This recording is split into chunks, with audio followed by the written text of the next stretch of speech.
한국 남자 축구 대표팀이 아이슬란드를 5대1로 완파했습니다.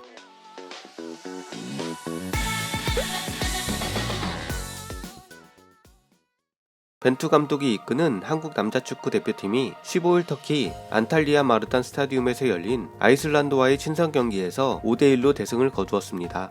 주전 해외파 선수들 없이 K리그로만 구성된 한국 대표팀은 월드컵 유럽에선 탈락 후 팀을 리빌딩 중인 아이슬란드를 상대로 전반에 3골, 후반에 2골을 몰아치며 새해 첫 승을 대승으로 장식했네요. 특히 무려 4명의 선수가 데뷔골을 터뜨리는 등 어린 신예 선수들이 좋은 활약을 보여 지켜보는 이들을 흐뭇하게 만들었죠. 이 소식은 언론 보도를 통해 일본에도 전해졌습니다. 일본 네티즌들은 한국 대표팀의 대승에 대해 과연 어떤 반응을 보이고 있을까요? 일본 언론이 보도한 기사의 내용과 기사에 달린 댓글 반응을 차례로 전해드립니다. 먼저 일본 언론이 전한 기사의 내용입니다. 한국 대표팀이 아이슬란드의 5발 대승, 그래도 씻기지 않는 간판 공격수 2명 결장에 대한 커다란 불안. 1월 15일 해외 원정 중인 한국 대표팀이 터키 안탈리아에서 아이슬란드 대표팀과 평가전을 벌여 5대1 대승을 거뒀다. 1월 10일에 현지에 도착해 월드컵 최종 예선을 향한 조정을 시작한 벤투 코리아. 유럽에서 활약하는 주력은 합류하지 않고 K리그 선수를 중심으로 한 25명이 임하고 있다. 해외파는 가시와 레이솔의 골키퍼 김승규군, 27일 레바논전, 2월 1일 시리아전으로 이어지는 원정 2연전을 향한 준비로 남다른 의욕을 나타내고 있다. 국내 파끼리 싸운 아이슬란드전에서 쾌승을 거둬 파울로 벤투 감독도 만족스럽다. 좋은 스타트를 좋은 팀 퍼포먼스로 장식할 수 있었다. 선수들은 시즌이 끝난 지 얼마 안 되었지만 그런데도 높은 모티베이션으로 임해주고 있다. 아주 좋은 분위기 라며 흐뭇해했다. 유럽 대표팀과의 경기에서 5골을 터뜨린 것은 한국 사상 최다골. 도쿄 올림픽에 출전했던 신진 선수들이 마음껏 존재를 알렸다. 그러나 포르투갈 지휘관의 기분은 개운치 않다. 역시 골칫거리는 공격의 간판인 손흥민과 황희찬의 부상이다. 4-2-3-1 혹은 4-4-2 시스템에 있어 양날개를 담당하는 두 선수는 빠뜨릴 수 없는 공격의 기둥이지만 원정 2연전에 맞출 수 있을지 미묘한 상태다. 올해 초 리그컵에서 근육 부상을 당한 손흥민은 아직 복귀가 불확실하다. 1월 20일 전후에 복귀할 수도 있고 2월 중순으로 늦어진다라는 정보도 있다. 연말에 햄스트링을 다친 황희찬은 이미 울버햄튼의 팀 훈련에 복귀했지만 이쪽도 별도의 일정 조율로 실전 복귀 전망은 아직 세워져 있지 않다. 벤투 감독은 이들은 팀에 매우 중요한 선수다. 대전 상대에게 위협을 줄 수 있는 존재니까 하루빨리 회복되기를 바랄 뿐이고 정보를 면밀히 살피고 정밀하게 살펴본 뒤 최종 판단을 내리겠다. 만약 안되면 해결책을 모색할 수밖에 없다고 말했다. 아이슬란드전에선 왼쪽 측면에 송민규가 오른쪽 측면에 권창훈이 테스트 기용되었고 권창훈이 1득점을 올리는 등 합격점 내용을 선보였다. 그렇다고는 해도 두 간판 선수는 최종 예선 동안 부동의 존재. 그 빈자리를 메울 수 있을지는 불투명하며 21일 같은 장소에서 열리는 몰도바전에서도 테스트가 반복될 것이다. 한국은 최종 예선 A조에서 승점 14점으로 현재 2위, 선두 이란과는 2점 차이, 3위 UAE에는 8점 차이로 앞서 있다. 이번 원정 2연전에서 연승을 장식하면 빠르게 월드컵 본선 진출을 결정할 수 있지만 승점을 늘리지 못하거나 연패라도 하면 혼전에 빠질 가능성이 있다. 과연 손흥민, 황희찬은 제 시간에 도착할 수 있을까? 한국 축구계가 노심초사하고 있을 것이다.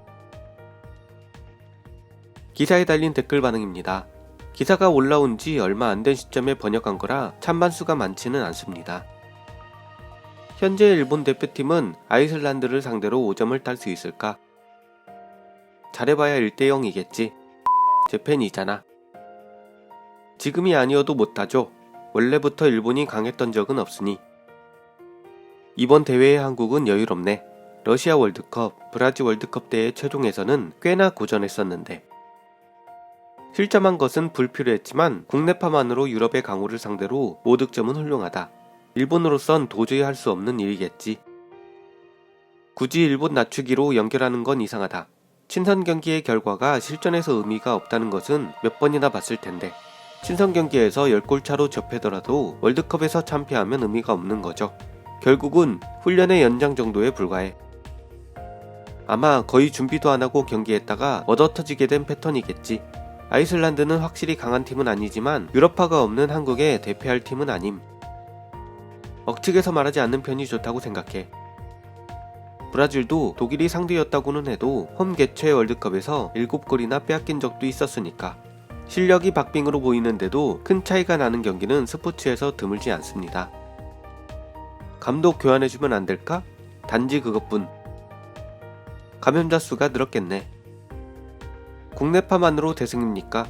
분하지만 일본보다 강하네. 일본이 국내파로만 붙으면 1점도 못 따겠지. 축구를 말하자면 마요르카 쿠보의 프리킥이 쩔었죠. 힘내라. 지금의 일본보다는 강해. 한국은 유럽에서 자주 경기해서 좋겠네. 일본은 언제까지나 기린컵에 묶여있어. 아이슬란드는 어떤 선발이었을까? 통과 괜찮을까? 통과 걱정이다. 걱정스럽긴 하지만 이 기사와 전혀 상관없으니 다른 기사에 쓰는 게 어때? 15일 남태평양 통가 근처에서 발생한 해저 화산 분출의 영향으로 16일 자정 무렵부터 아침까지 일본 전역에 쓰나미 경보가 발령되었습니다. 어째서 한국 대표팀의 뉴스를 일본 인터넷 뉴스로 내보내는 걸까? 다른 나라 대표팀 소식은 내보내지 않는데. 19세의 인재도 골을 넣었고 이 경기는 어린 선수의 기용이 눈에 띄었는데 어린 선수들이 많이 활약할 수 있어서 좋았다. 이런 뉴스 필요한가? 몇 대 몇이라는 결과만으로 좋지 않아? 테스트 경기를 해주는 나라가 아직 있구나. 아이슬란드는 다치고 싶지 않아서 싸우지 않았던 거겠죠. 현명하네요. 대단하구나. 심플하게 강함을 늘려왔다. 일본에는 없는 치고 들어가는 스피드, 파워는 월드 레벨. 여기에 손흥민, 황희찬이 더해진다면 월드컵에서 또 4강에 가지 않을까. 안티코리안 꼴보기 싫다. 우리는 동포다. 빨리 하나의 나라로 돌아가고 싶다. 그러면 월드컵 재패도 가능. 한일국으로 하나가 되자. 일본도 토미야스, 요시다 등 부상자가 많고 5대 리그에서 점수를 딴 것은 대표팀이 아닌 오쿠가와뿐. 야후뉴스는 어째서 일본에서 한국의 화제를 내놓는 거지? 축구뿐만 아니라 예능 같은 것도 여러가지 나오고 있던데? 저쪽을 좋아하는 사람들은 저쪽 나라에 따로 접속해서 원하는 만큼 열람하면 되잖아요? 아무튼 한국이 아이슬란드를 이겼다고 해서 알고 싶지도 않고 어쨌든 일본 대표가 어떻게 될지가 걱정이잖아? 국내파만으로 이런 파괴력. 일본아, 우리가 자랑하는 손흥민, 이강인, 그리고 이승우 3인의 최강 공격수 3명이 모였을 때가 너희들의 최후다. 코로나 확대 중에 해외 원정을 하는 건가? 일본은 국내 개최에 집착하니까 매칭이 안 돼. 약한 나라에도 그리고 이런 한국에도 뭔가 1대0으로 이기는 듯한 이미지인 일본. 레바논과 시리아, 힘내. 일본에서 보도하는 의미를 모르겠어. 그 나라의 기사를 보고 아침부터 기분이 나빠졌다. 최저. 아이슬란드 측 무사합니까? 병원 이송은 몇 명? 한국과의 경기는 반드시 이 점을 알려주기를 바랍니다. 남조선 축구에 관심 없어. 아이슬란드도 스웨덴 리그 중견팀의 서브가 에이스의 스트라이커 같은 느낌의 팀이야. 대표팀 기간도 아닌데 무슨 의미가 있나 모르겠네. K리그에서 청백전을 하는 것이 더 수준 높을 것 같다. 이 어려운 시기에 경기를 잘 짰네. 되살아난 한국에 비해 일본은 떠오를 기미가 보이지 않아. 지금의 일본 대표는 아이슬란드 상대로 5실점이겠지. 언제나 그렇듯 야후재팬의 일본 네티즌들은 부러움과 질투가 뒤섞인 반응을 보이고 있네요.